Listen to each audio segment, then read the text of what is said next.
बिस्मिल्लाहिर्रहमानिर्रहीम। अस्सलाम वालेकुम। आज मैं आपके साथ बहुत ही हेल्पफुल रेसिपी शेयर करने वाली हूँ। जैसा कि आप जानते हैं कि आगे सर्दियों का मौसम शुरू है, तो ये आप अपने घर पर बनाकर रख लें। ये गूंद के लड्डू खाने से आपके जोड़ों में दर्द, कमर में दर्द और हड्डियों में दर्द नहीं होगा। बच्चों और बड़ों के लिए ये ताकत का ख़जाना है। तो चलिए ये मज़ेदार सी रेसिपी बनाना शुरू करते हैं।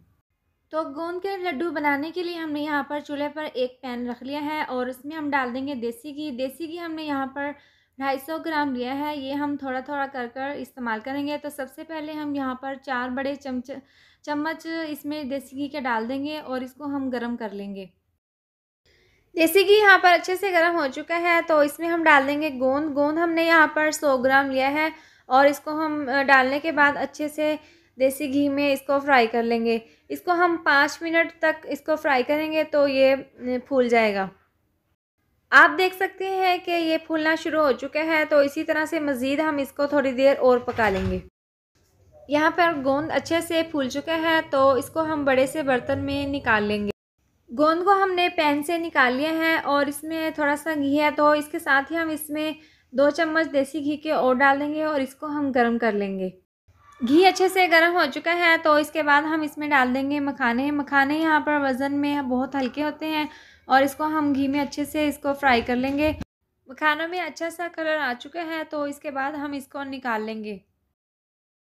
मखाने बनाने के बाद हमने इसको निकाल लिया है और उसके बाद हम उसी पैन में 2 चम्मच देसी घी के डाल देंगे और इसको हम अच्छे से गरम कर लेंगे।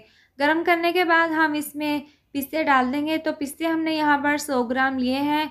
100 ग्राम हमने बादाम लिए हैं और इसके साथ ही हम इसमें 100 ग्राम किशमिश डाल देंगे। किशमिश डालने के बाद हम इसमें 100 ग्राम हम इसमें चारों मगज़ डाल देंगे। ये चारों चीज़ें डालने के बाद हम इसको अच्छे से घी में फ्राई कर लेंगे। 2 से 3 मिनट तक हमने इसको घी में भून लेना है और उसके बाद हम इसको अलहदा बर्तन में निकाल कर 10 मिनट के लिए ठंडा कर लेंगे। बादाम, पिस्ते, किशमिश और चारों मगज़ का हमने 2 से 3 मिनट तक घी में अच्छे से भून लिया है, तो इसके बाद हम इसको किसी अलहदा बर्तन में निकाल कर 10 मिनट तक ठंडा कर लेंगे। और इसके बाद हम एक पैन चूल्हे पर रख देंगे और उसके अंदर डाल देंगे हम 1 गिलास पानी। तो पानी को हम यहाँ पर गर्म कर लेंगे। पानी यहाँ पर हल्का सा गर्म हो चुका है, तो इसके साथ हम इसमें डाल देंगे गुड़। गुड़ हमने यहाँ पर 100 ग्राम लिया है और इसको हमने हल्का सा कूट लिया है, वो हम इस पानी में डाल देंगे और इसका गाढ़ा सा शीरा बना लेंगे। गुड़ को हम पानी में पकने के लिए छोड़ देंगे।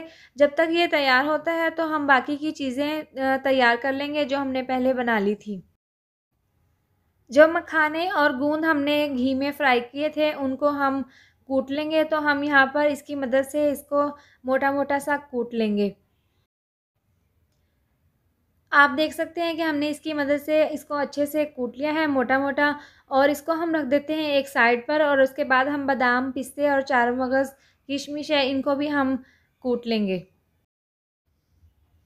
तो यहाँ पर हम ले लेंगे चॉपर। चॉपर में हम ये तमाम चीज़ें डाल देंगे और इसको हम अच्छे से मोटा मोटा सा चॉप कर लेंगे।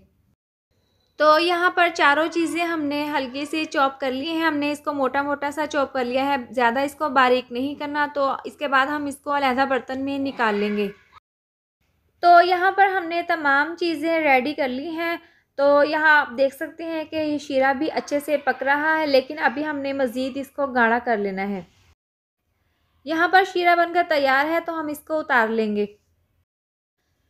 तमाम चीज़ें हमने यहाँ पर रेडी कर ली हैं। तो उसके बाद हम चूल्हे पर एक कढ़ाई रख लेंगे और उसमें जो बाकी का जो देसी घी है वो भी हम इसमें डाल देंगे और इसको हम अच्छे से गरम कर लेंगे।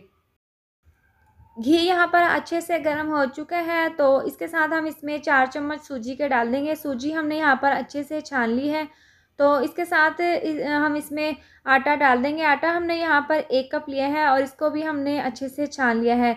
ये दोनों चीज़ें डालने के बाद घी में हमने इसको अच्छे से भून लेना है। इसको हमने जब तक भून लेना है जब तक इसमें अच्छी सी खुशबू ना आ जाए। हमने आटा और सूजी को अच्छे से भून लिया है और इसमें अच्छा सा कलर आ चुका है। तो इसके साथ हम इसमें गुड़ का जो शीरा हमने बनाया था वो हम इसमें डालकर इसको अच्छे से मिक्स कर लेंगे और इसका हम सलसल चम्मच चलाते रहेंगे ताकि इसमें गुठलियाँ ना बने और इसको हम अच्छा सा मिक्स कर लेंगे।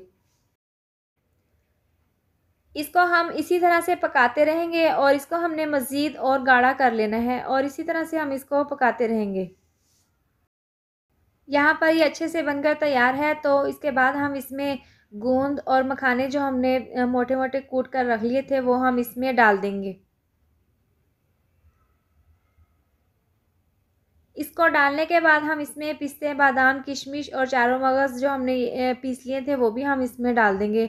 ये तमाम चीज़ें डालने के बाद हम इसको अच्छे से मिक्स कर लेंगे और आँच हम नीचे से बिल्कुल स्लो कर देंगे। स्लो आँच पर हम इसको अच्छे से सब चीज़ों को अच्छे से मिक्स कर लेंगे। यहाँ पर तमाम चीज़ें हमने अच्छे से मिक्स कर ली हैं और इसके बाद हम इसको एक साइड पर रख लेंगे और इसको हम आधा घंटे के लिए ठंडा होने के लिए रख देंगे और उसके बाद हम इसके लड्डू बना लेंगे। इसको आधा घंटा हो चुका है रखे हुए और ये ठंडा हो चुका है मिक्सचर। तो इसके बाद हम हाथ में थोड़ा-सा इसको उठा लेंगे और इस तरह से हम इसका लड्डू बना लेंगे। आप अपनी मर्ज़ी से छोटा लड्डू भी बना सकते हैं और बड़ा भी। तो इस तरह से हम दोनों हाथों की मदद से इसका अच्छा-सा एक लड्डू बना लेंगे। एक लड्डू बनाकर हम आपको दिखाते हैं, बाकी के तमाम लड्डू भी हम इसी तरह से तैयार कर लेंगे। ये देखिए एक ज़बरदस्त सा लड्डू बनकर तैयार है और बाकी के भी हम इसी तरह से बना लेंगे। यहाँ पर हमने तमाम लड्डू बना लिए हैं। आप इसको लड्डू बनाकर भी खा सकते हैं और या इसको वैसे भी खा सकते हैं। तो आप अपने घर पर इसको ज़रूर बनाएँ। बच्चों और बड़ों के लिए ये बहुत ही ज़्यादा फ़ायदेमंद है और ये बहुत ही ज़बरदस्त है। उम्मीद करती हूँ आपको मेरी ये वीडियो ज़रूर पसंद आई होगी। तो ये थी हमारी आज की वीडियो। अगर आपको मेरी ये वीडियो पसंद आई हो तो इसको लाइक करें, चैनल को सब्सक्राइब करें और नीचे दिए गए बेल आइकन को दबाएँ ताकि मेरी आने वाली मज़ीद नई वीडियोज़ का नोटिफिकेशन आपको मिल सके। अल्लाह हाफ़िज़।